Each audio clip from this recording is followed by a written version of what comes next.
जब जब धराधाम में ऐसा अधर्म बढ़ता है जहां भागवत धर्म और प्रेम धर्म लुप्त होने लगता है। दुष्टों का विनाश कोई खास बात नहीं भगवान के लिए। भगवान कहते हैं जब जब धर्म की हानि होती है, यदा ही धर्मस्य, कौन से धर्म की?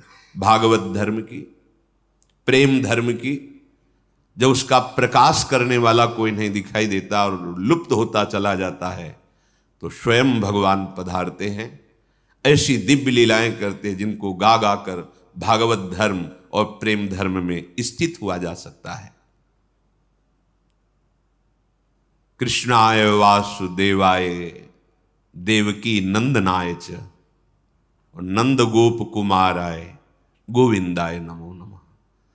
दो बात कही गई, वसुदेव देवकी नंदन और यशोदा नंद नंदन। श्री लालजू महाराज निकुंज से आए जो नंद नंदन के रूप में है, और देवकी वसुदेव के यहां भगवान नारायण का प्रादुर्भाव होता है। वासुदेव भगवान जो देवकी नंदन है उनका नाम रखा गया है वासुदेव। सनत कुमार जी, सनक सनंदन सनत कुमार जी जो भगवान से मिल रहे हैं, दर्शन कर रहे हैं, तो वो कह रहे हैं हे भगवान वासुदेव। वासु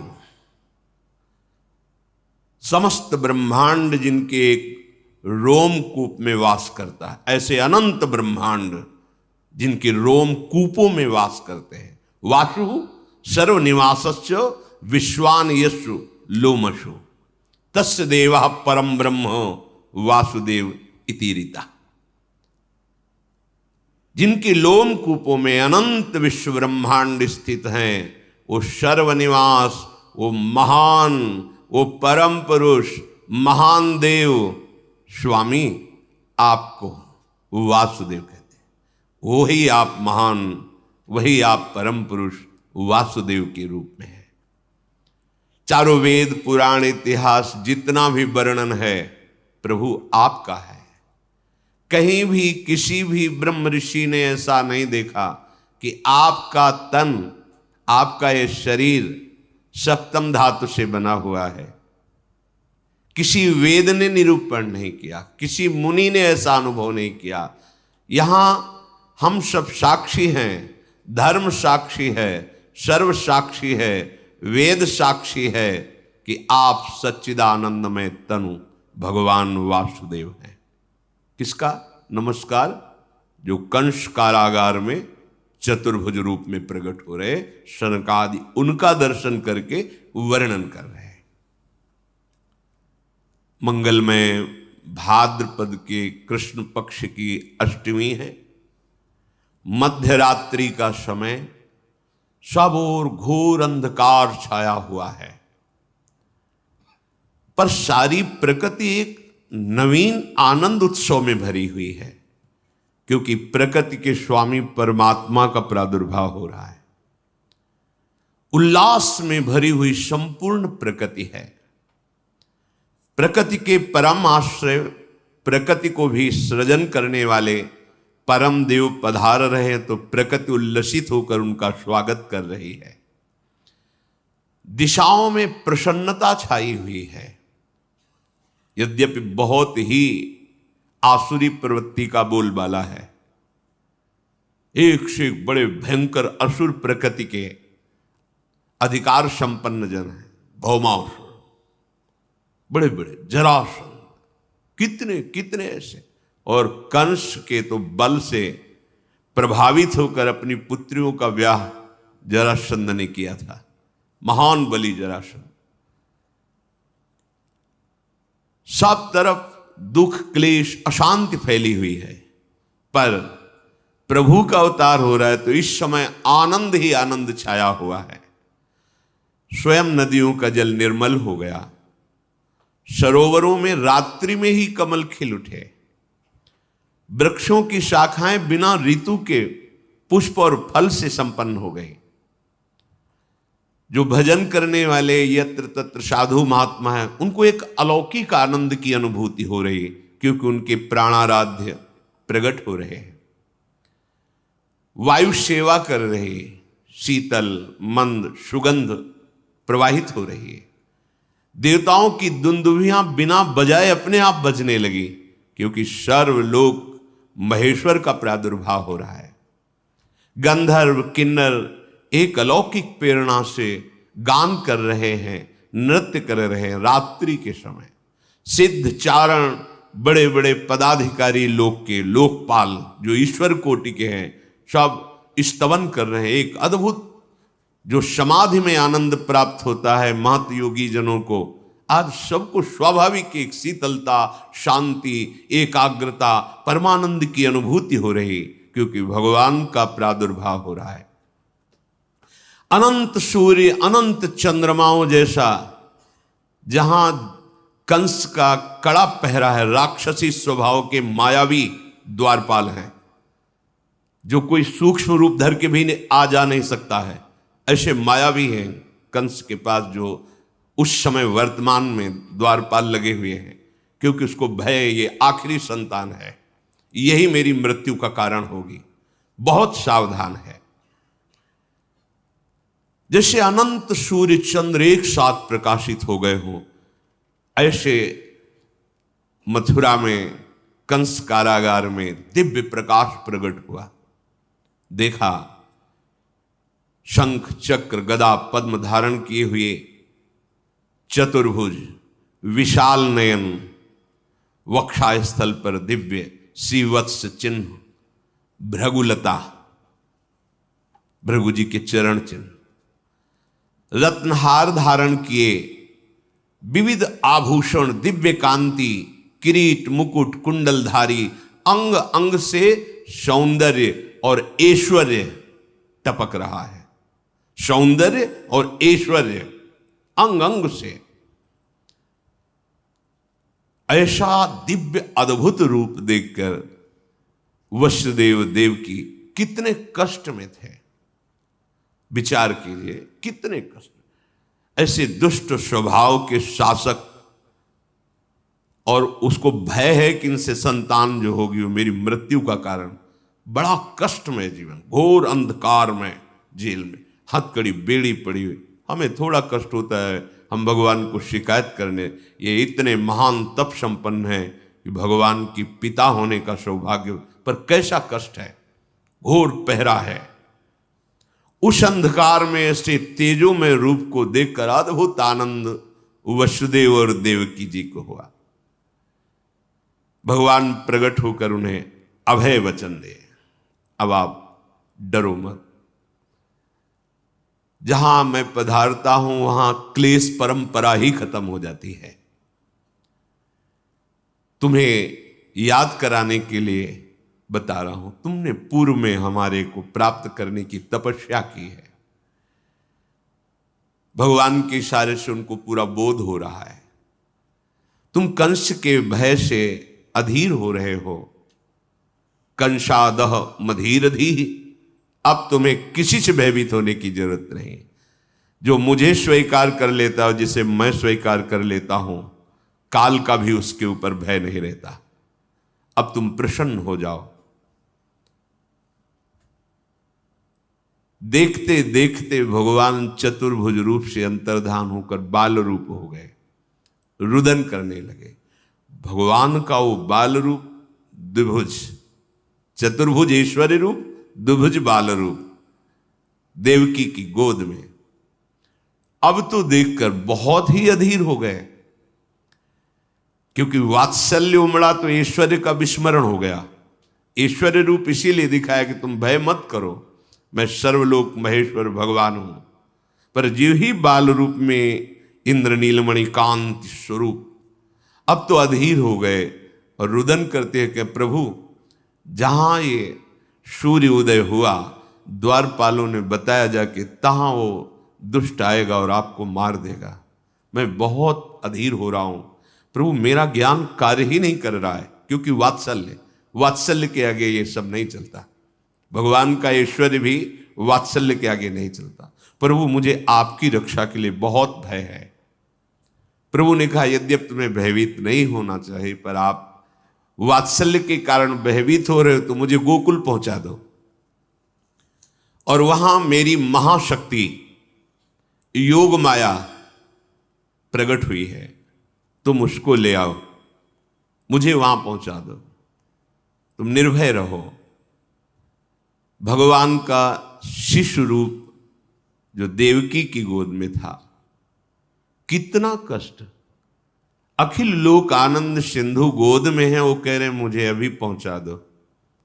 वसुदेव जी की गोद में प्रभु को विराजमान करती है, हृदय में कितनी पीड़ा होगी। नवजात शिशु अभी आंखों से ओझल, जिसके दर्शन मात्र से परमा आह्लाद परम सुख, वो अभी जा रहा है। विचार करो, ये भगवदानंद कायर पुरुषों को प्राप्त नहीं होता, ये शूरवीरों को प्राप्त होता है, जो हर स्थिति में प्रभु की सुख का चिंतन करते हैं। अपने सुख दुख की तो परवाह ही नहीं जिसे, तभी साधु संग से भजन करते करते ऐसी स्थिति होती है। भगवान वसुदेव जी की अब गोद में है।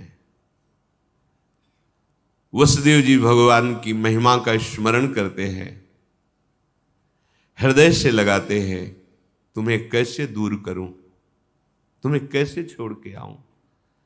इतना तो कष्ट भोगते रहे, अन्य पुत्रों का वध कर दिया गया, अब आनंद सिंधु आप मेरे हृदय से लगे, और वो भी अब हम ही आपको जाके छोड़ करके वापस आपको आए, पर आपके सुख के लिए हमें जाना पड़ेगा। पर जाऊं तो कैसे जाऊं? पैरों में बेड़ियां हैं, हाथों में हथकड़ी है, लोहे के बहुत मजबूत दरवाजे और शस्त्र धारण की हुई आसुरी स्वभाव वाले मायावी राक्षस वो द्वारपाल बने खड़े हैं, अत्यंत विषादग्रस्त हो रहे हैं। ऐसा सोचते ही देखा कि हथकड़ी और बेड़ियां टूटकर गिर गई, प्रसन्नता हुई। कदम आगे बढ़ाए तो देखा अपने आप दरवाजे खुल गए, बड़े विशाल लोह कपाट अपने आप खुल गए। जिसके छाती में अखिल लोकों के स्वामी प्रभु बाल रूप से विराजमान है, अब उसको कौन सा बंधन बांध सकता है? जो भगवान को अपने हृदय में चिंतन के द्वारा सदैव बसाए रखता है, उसको मोक्ष के लिए कोई प्रयास नहीं करना पड़ता, सारे बंधन अपने आप कट जाते हैं। इसलिए कई बार सत्संग में निवेदन किया है कि हमारी साधना का फल है अखंड स्मृति। हर समय प्रभु के चिंतन में रहते हुए जो भी व्यवहार कार्य है वो करें, कोई नहीं बांध सकता। जब तक प्रभु का स्मरण हृदय में नहीं है, तब हजारों लाखों साधनाएं कर लो, प्रयास कर लो, ये माया का बंधन खुलने वाला नहीं। माया की शाकलों से हाथ पैर गले सब बंधे हुए हैं। काम वासना क्रोध लोभ मोह मद मत्सर, ये ऐसे मायावी द्वारपाल हैं कि आपको निकलने ही नहीं देंगे। अज्ञान का कारागार अंधकार युक्त, कैसे निकला जाए? श्री कृष्ण को हृदय में रखकर। पक्की बात, कृष्ण नाम और कृष्ण रूप में कोई अंतर नहीं। जो कृष्ण है वही कृष्ण नाम है। अगर जिह्वा से राधा राधा कृष्ण कृष्ण चल रहा है तो मानो प्रिया प्रीतम विराजमान है आपकी जिह्वा में। अतएव जीव इस भयंकर अविद्या माया रूपी कैद खाने से, विविध प्रकार की वासना की जंजीरों से, काम क्रोधादि मायावी द्वारपालों से बचकर अगर निकल सकता है तो एकमात्र प्रभु को हृदय में रखने पर, अर्थात स्मरण करने पर। अगर प्रभु का स्मरण है तो आप मुक्त हो जाएंगे। मुक्ति के लिए कोई अलग से वेदांत पढ़ने की जरूरत नहीं, अपने आप ज्ञान प्रकाशित हो जाएगा। प्रतिपल भगवद स्मरण, चित्त वृत्ति को रोककर बार बार नाम में लगाना, रूप में लगाना, लीला में लगाना, धाम चिंतन में लगाना। कोई मोक्ष के लिए प्रयास करने की जरूरत नहीं। अपने आप आपको अनुभव होगा कि जो परमार्थ का परम लाभ है वो प्रकाशित हो रहा है। दरवाजा खुला, वसुदेव जी लालजू को लेकर बाहर निकले तो डर रहे थे कहीं पहरेदार देख ले तो प्रहार कर देंगे, पर वहां देखा सब बेशुद्ध है, मूर्छावस्था को प्राप्त है। धीरे धीरे निकलकर बाहर आए, दबे पांव, कोई जान न जाए। अपराकृत परमानंद विग्रह प्रभु को बार बार ऐसे देखते हैं, हृदय से लगाए हुए आगे बढ़ रहे हैं। पद पद पर आनंद की उमगन हो रही वसुदेव जी के हृदय में। समझिए, जब कोई भगवद स्मरण परायण होता है तो प्रति कदम, प्रति श्वास, प्रति क्षण एक अद्भुत आनंद। अब प्राकृतिक उदाहरण तो बैठता ही नहीं, पर कई बार सत्संग में कहा, जैसे दूध को अग्नि पे चढ़ाओ तो उफान आती है, ऐसे आनंद की उफान हृदय में आती है जब मेरे प्रभु और उनका स्मरण और कहीं उनकी रूप की झलक, तब तो फिर ब्रह्मादिक के भोग शब विषम लागत ताई, नारायण ब्रज चंद की लगन लगी है जाए। अभिमान का भार उठाकर संसार पथ में चलते चलते पग पग पर दुख कष्ट संकट विपत्ति भोगते भोगते थक गए। अब छोड़ो, अपना भार श्री कृष्ण के ऊपर छोड़ो, श्री कृष्ण का चिंतन करो, तो पग पग पर परमानंद की अनुभूति होगी। वसुदेव जी को अपार सुख हो रहा है। श्री कृष्ण को हृदय से लगाए हुए महामहिम ब्रज की तरफ चल पड़े। घोर अंधकारमयी रात्रि, धीरे धीरे बढ़ रहे हैं कि कहीं कोई मथुरावासी किसी कारण से बाहर निकले और देख ले तो अमंगल हो जाएगा। इसी समय मेघ गर्जना हो रही, भयंकर वर्षा शुरू हो गई, क्योंकि कोई बाहर निकल ही ना पावे। पैर की भी आहट नहीं, इसलिए मेघ गरज रहे हैं। अंधकारमयी रात्रि, किधर पैर रखे दिखाई ही नहीं दे रहा है। बीच बीच में बिजली चमक जाती है, जिससे रास्ते का पता चलता है। जब वर्षा प्रारंभ हुई, वसुदेव जी ने अब कहां तक ऐसे छुपाएं, लगा कि नवजात लाला है, वर्षा में कुछ दुख पहुंच सकता है, ऐसा विचार कर रहे हैं। अचानक देख रहे हैं कि आसपास तो बूंदे गिर रही, पर ऊपर बूंदे नहीं गिर रही। सोचा इस लाला का ही चमत्कार होगा, पर बात यह हुई कि 1000 फण फैलाकर भगवान शेष जी पीछे से फणों की छाया किए हुए, वसुदेव के अंग में ही एक बूंद नहीं पड़ रही, फिर लाला की तो बात जाने दो। ये अनंत देव भगवान शंकरषण है, जो भगवान का ही दूसरा स्वरूप है, पर अनादि सिद्ध ये दासत्व भाव से है। प्राण प्यारे प्रभु की सेवा सदैव इनका जीवन है। क्षीर समुद्र में गौर वर्ण धारण किए हुए जब जब अवतार लेते तब भी गौर वर्ण होता है, चाहे लखन लाल के रूप में या बलराम के रूप में। भगवान की शैया बने रहते हैं, भगवान इन्हीं पर शयन करते हैं। सय्यासन परिधान पादुका छत्र चामरैहि किम नाभूस्तस्य कृष्णस्य मूर्ति भेदैस्तु मूर्तिषु। ये भगवान अनंत हमारे प्रभु की पादुका बनते हैं, यही सैया बनते हैं, यही आसन बनते हैं, यही प्रभु के वस्त्र बनते हैं, यही छत्र चंवर विविध रूप धारण करके हमारे प्रभु श्री कृष्ण की सेवा करते हैं। भगवान शेष संकर्षण अनंत महिमा युक्त। वसुदेव जी को पता नहीं चल रहा कि हमारे पीछे भगवान अनंत शास्त्र फण ऐसे फैलाए हुए चल रहे हैं। उनको लगा लाला का कोई चमत्कार है, बाहर तो बूंदे पड़ रही पर हमारे ऊपर ले, अब लाला को मस्तक पर धारण कर लिया। आगे बढ़े तो भारी समस्या यमुना जी, क्योंकि भादव का महीना है, बाढ़ पे यमुना जी चल रही है।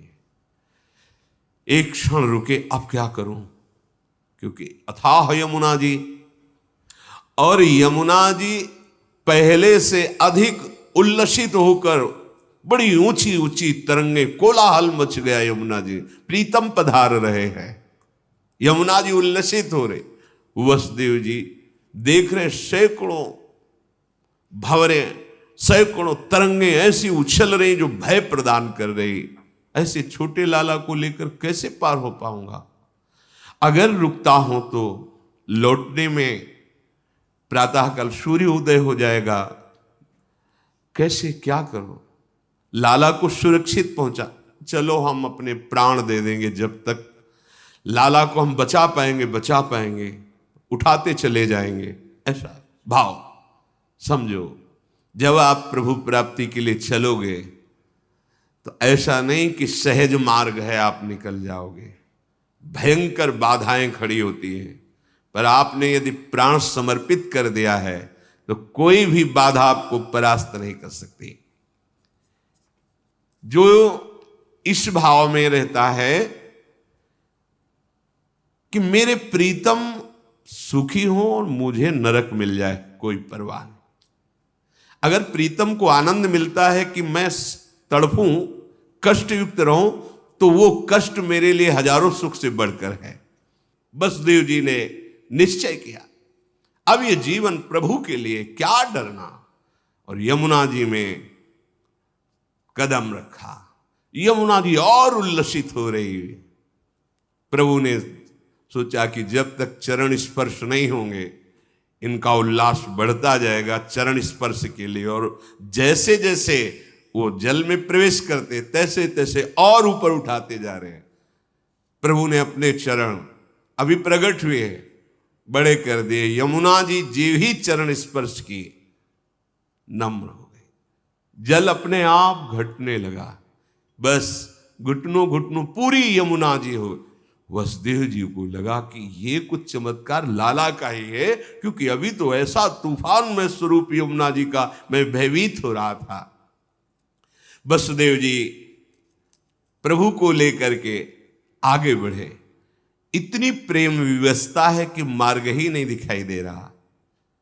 तो ये बिजली चमक चमक करके उसी मार्ग में चमक रही जहां जाना है, वो आगे आगे रास्ता बेशुद्ध है, देह भाव विस्मृत है, परम आत्म सुख का स्वरूप श्री लालजू महाराज उनकी गोद में है। बिजली ने पहुंचाया, कांति प्रकट होते हुए नंद घर में पहुंचे। वहां भी देखा आश्चर्य, कोई नहीं जग रहा, सब सो रहे हैं, अर्थात सब मूर्छित है भगवान की योग माया से। धीरे धीरे कोई जग न जाए, प्रभु को लिए हुए आगे पहुंचे। नंद भवन में पहुंचे, वही विकलता फिर प्रारंभ, ऐसे सुंदर शिशु को यहां विराजमान करके इनको छोड़ के जा, पर चलो इनका सुख हो, इनका मंगल हो। तो जब शिशु को पधराया तो उनकी दृष्टि थी, आदेश हुआ था कि वहां कन्या प्रकट हुई, तो देखा कि पार्श्व में कन्या है। कन्या पर दृष्टि जाते ही उनकी दृष्टि, क्योंकि वो योग माया है, वो ये नहीं देख पाए कि लाला में लाला समा गया। लाला पहले से विराजमान है यशोदा जी की पार्श्व में, और लाली, ये लाली योग माया है, और जो लाला है वो निकुंज से आए हुए लालजू महाराज। पर ये रहस्य वसुदेव जी ने भी नहीं जाना।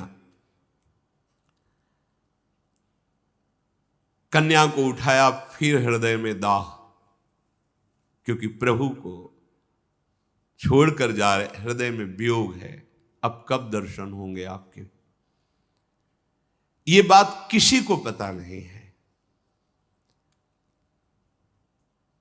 धीरे धीरे कदम बढ़ाते हुए आए, जैसे आए वैसे ही मार्ग व्यवस्था होती गई। जे ही अंदर गए कपाट बंद, हथकड़ी बेड़ी लग गई, कन्या गोद में, पहरेदार जग गए। यहां भी किसी को होश नहीं नंदालय में। पर ये जो चतुर्भुज भगवान ऐश्वर्य में बाल रूप से आए, वो नंद बाबा के लाला में विलीन हुए। हरिवंश महाप्रभु कहते हैं, आनंद आज नंद के द्वार। कौन है नंद के यहां जिसका आनंद मनाया जा रहा है? बोले दास अनन्य भजन रस कारण प्रगटे लाल। और वहां ऐश्वर्य में भगवान, और यहां बिहारी जो वृंदावन में नित्य विहरण करते हैं प्रियाजू के साथ, इसी रस का पान कराने के लिए युगल सरकार पधारे। तो जो लालजू महाराज है वो नंद। आनंद आज नंद के द्वार प्रकट हो रहे। कौन? दास अनन्य भजन रस कारण। यहां परित्राणाय साधूनाम विनाशाय च दुष्कृताम देवकी नंदन भगवान पधार रहे हैं। और ये प्रेमी जनों को प्रेम पान कराने के लिए दास अनन्य अनन्य भजन रस कारण प्रगटे लाल मनो। इनके प्रकट होने का कारण क्या है? अनन्य प्रेमी रसिक जन, कोई सख्य भाव का, कोई गोपी भाव का, वात्सल्य भाव का, जो जिन मंजरी भाव का, किंकरी भाव का, सबको रसास्वादन कराने के लिए निकुंजाधिपति प्रभु वृंदावनेश्वर पधार रहे हैं। आनंद आज